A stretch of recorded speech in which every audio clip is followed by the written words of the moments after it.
अऊज़ु बिल्लाहि मिनश शैतानिर रजीम बिस्मिल्लाहिर रहमानिर रहीम रब्बि इश्रह ली सदरी व यस्सिर ली अमरी वहलुल उक़दतम मिन लिसानी यफ़क़हू क़ौली। Students, friends, followers and subscribers, Assalamu alaikum. My name is Muhammad Arslan and welcome to my YouTube channel Science of Logics. Today we are going to solve some mathematical problems related to matrices.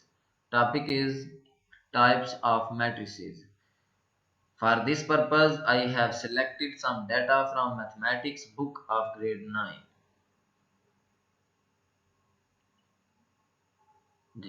Exercise 1.2.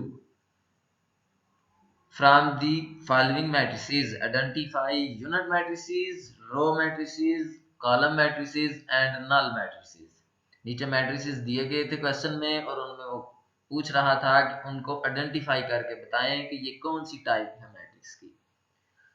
तो जो ए वाला हमें matrix दिया गया था उसकी तमाम entries क्या थी?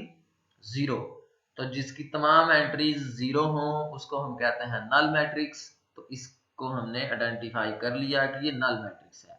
उसके बाद आप बी वाली को देखें। बी वाला मैट्रिक्स रो मैट्रिक्स है क्योंकि इसके अंदर सिर्फ एक ही रो है। तो रो मैट्रिक्स वो मैट्रिक्स होती हैं जिनकी रो एक ही हो। इसी तरह सी वाला है। सी वाला जो मैट्रिक्स है उसको मैंने लिखा है कॉलम मैट्रिक्स। और ये कॉलम मैट्रिक्स क्यों है? क्योंकि इसका कॉलम एक है। तो पता हमें ये चला कि रो मैट्रिक्स ऐसा मैट्रिक्स होता है जिसकी एक रो हो और कॉलम मैट्रिक्स ऐसा मैट्रिक्स होता है जिसके अंदर एक ही कॉलम हो। इसके बाद अगर आप डी वाला मैट्रिक्स देखें तो इसमें लिखा है आइडेंटिटी मैट्रिक्स। जी, ये समझने वाली चीज है। आइडेंटिटी मैट्रिक्स बच्चों याद रखिएगा, वो 2x2 ऑर्डर का भी हो सकता है, 3x3 का भी हो सकता है। होता वो स्क्वायर मैट्रिक्स है। स्क्वायर मैट्रिक्स क्या होता है? जिसकी रोज और कॉलम्स की तादाद एक जितनी हो। तो यहाँ पर इसका ऑर्डर 2x2 है, मतलब रोज भी 2 हैं और कॉलम भी 2 हैं। और इसके डायगोनल में 1 1 है और बाकी की तमाम एंट्रीज 0 0 हैं। ऐसा ही है इसके डायगोनल, ये वैल्यू और ये वैल्यू, ये टेढ़ी लाइन को डायगोनल कहते हैं। 1 है और अदर तमाम वैल्यूज बाकी की 0 0 हैं, तो उसको हम आइडेंटिटी मैट्रिक्स कहेंगे। ई वाला के अंदर एक ही उसकी वैल्यू है और एक ही वो भी 0 है, इसलिए हम उसको नल मैट्रिक्स कहेंगे। यहाँ पर 4 उसके वैल्यूज थी और चारों 0 थी। यहाँ एक ही है और एक वो भी 0 है, तो इसको नल मैट्रिक्स कहा। इसी तरह एफ वाले मैट्रिक्स को अगर आप देखें तो यहाँ पर एक ही कॉलम है, रोज तो 3 है, कॉलम 1 है, इसलिए इसको हम कॉलम मैट्रिक्स कहेंगे। आगे क्वेश्चन नंबर 2 है, from the following matrices identify. यहाँ पर भी उसने कुछ मैट्रिक्स दिए हैं और उसकी फर्दर टाइप्स पूछी हैं कि ये इनकी टाइप्स को आप आइडेंटिफाई करें कि ये किस टाइप के अंदर लाई करते हैं। तो इसको अगर आप देखें तो यहाँ पर इसकी रोज 2 हैं और कॉलम 3 है, मतलब इनकी रोज और कॉलम्स की तादाद बराबर नहीं है, इसलिए ये रेक्टेंगुलर मैट्रिक्स हो गया। इसको याद रखना बहुत आसान है। रेक्टेंगल शेप जो ज्योमेट्री के अंदर होती है उसमें लेंथ और ब्रेथ डिफरेंट साइज की होती हैं। लेंथ और ब्रेथ अगर इक्वल हो, 4 sides are equal, then this is square. तो यहाँ पर भी जिसका ऑर्डर सेम होगा, रोज और कॉलम्स की तादाद एक जितनी होगी, तो वो स्क्वायर मैट्रिक्स होंगे। तो यहाँ पर इनका ऑर्डर सेम नहीं था, मतलब ऑर्डर सेम से मुराद ये है कि इसके अंदर रोज और कॉलम की तादाद बराबर नहीं थी, इसलिए ये रेक्टेंगुलर मैट्रिक्स हो गया। यहाँ पर ये भी रेक्टेंगुलर मैट्रिक्स भी है और साथ ही साथ अगर आप गौर से देखें तो इधर एक ही कॉलम है, रोज तो 3 है मतलब, मगर कॉलम एक ही है, तो इसको कॉलम मैट्रिक्स भी कहा जा सकता है और रेक्टेंगुलर मैट्रिक्स भी है ये। इसको अगर आप देखें तो यहाँ पर इसका ऑर्डर 2x2 है, जितनी रोज हैं उतनी ही कॉलम्स हैं, तो इसको हम स्क्वायर मैट्रिक्स कहते हैं। ये फिर आइडेंटिटी मैट्रिक्स भी है और स्क्वायर मैट्रिक्स भी है। आइडेंटिटी मैट्रिक्स को मैं आगे एक्सप्लेन कर चुका हूँ। आगे चलते हैं। तो ये क्वेश्चन नंबर 2 का 5th पार्ट। यहाँ पर अगर आप देखें तो यहाँ कॉलम 2 हैं और रोज 3 है, तो ये भी रेक्टेंगुलर मैट्रिक्स हो गया। यहाँ पर कॉलम और रोज की तादाद बराबर नहीं है। यहाँ पर भी कॉलम और रोज की तादाद बराबर नहीं है, ये रेक्टेंगुलर मैट्रिक्स भी है, और उसके साथ साथ अगर आप देखें तो यहाँ पर एक ही रो है, तो ये रो मैट्रिक्स भी हो गया जी। ये भी कॉलम मैट्रिक्स भी है और साथ में ये रेक्टेंगुलर मैट्रिक्स भी है, इसके अंदर एक ही कॉलम है। इसको अगर आप गौर से देखें तो इसका ऑर्डर 3/3 बनता है, 3 ही कॉलम्स 3 ही रोज हैं, तो ये स्क्वायर मैट्रिक्स हो गया।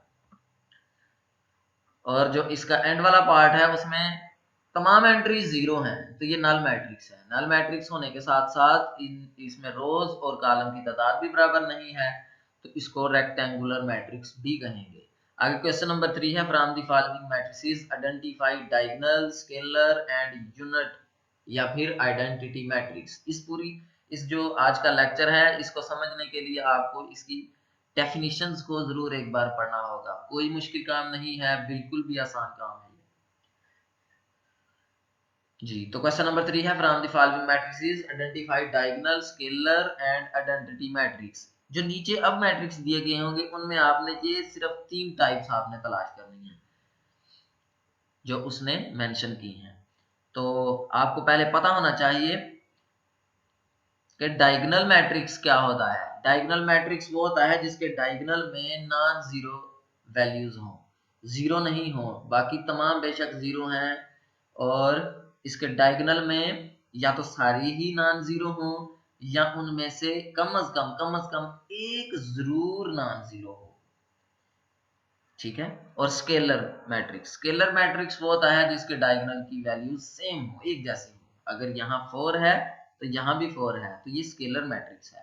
आगे आइडेंटिटी मैट्रिक्स, वो आप मैं पहले ही एक्सप्लेन कर चुका हूँ, आप बखूबी उससे वाकिफ हो चुके हैं, कि जहां पर ये डायगोनल वाली वैल्यूज 1 1 हो और अदर वैल्यूज तमाम की तमाम 0 हो। तो ये पहले देखें आप यहाँ पर ए वाले मैट्रिक्स को, तो यहाँ पर इसके डायगोनल की वैल्यूज सेम है और नॉन जीरो भी है, तो ये स्केलर भी है और डायगोनल भी है। डायगोनल की पहचान क्या होती है कि डायगोनल वैल्यूज नॉन जीरो हो, या तो सारी की सारी डायगोनल वाली, ये 2/2 ऑर्डर है तो इसकी 2 ही एंट्रीज होंगी डायगोनल में, ये 4 और ये नीचे वाला 4।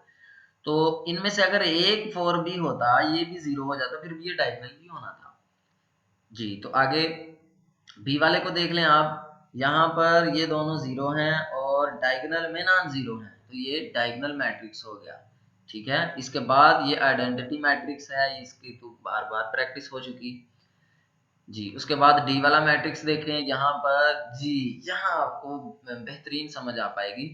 ये 3 लिखा हुआ है, बाकी सारी वैल्यूज 0 हैं, इसको मैंने डायगोनल मैट्रिक्स कहा है। तो मैं पहले एक्सप्लेन कर चुका हूँ कि या तो इसके डायगोनल में तमाम की तमाम वैल्यूज नॉन जीरो होनी चाहिए, अगर तमाम की तमाम नॉन जीरो नहीं है तो कम अज कम एक वैल्यू जरूर नॉन जीरो होनी चाहिए। तो ये एक वैल्यू 3 जो है वो 0 के अलावा है, तो ये भी डायगोनल मैट्रिक्स हो गया। इसको अगर आप गौर से देखें तो ये डायगोनल मैट्रिक्स भी है, क्योंकि इसके डायगोनल में नॉन जीरो वैल्यूज हैं। इसके साथ साथ ये स्केलर मैट्रिक्स भी है। स्केलर कैसे है, जब आप इसको थोड़ा सा सॉल्व करते हैं तो आपको पता चलेगा 5 - 3 2 होता है, 1 + 1 भी 2 होता है, तो इसके डायगोनल में सेम वैल्यूज भी आ गई, इसलिए ये स्केलर मैट्रिक्स भी है। स्केलर मैट्रिक्स होने के साथ साथ ये डायगोनल मैट्रिक्स भी है। Thank you for watching this video students. उम्मीद करता हूँ आज का लेक्चर अच्छे से समझ आ चुका होगा। जाने से पहले 3 काम जरूर कीजिएगा। नंबर 1, अगर आपको ये वीडियो अच्छी लगी है तो इसे लाइक कीजिएगा और अपने दोस्तों के साथ शेयर कीजिएगा। एंड नंबर 2, वो चीज जिसका मुझे शिद्दत से इंतजार रहता है वो आपके ओपिनियंस हैं, आपकी कीमती राय और कमेंट्स हैं। Number 3 and the most important thing, channel को सब्सक्राइब कीजिए और बेल आइकॉन पर क्लिक कीजिए, ताकि जो ही मैं कोई नई इंफॉर्मेटिव वीडियो अपलोड करूं तो आपको फौरन उसका नोटिफिकेशन मौसूल हो।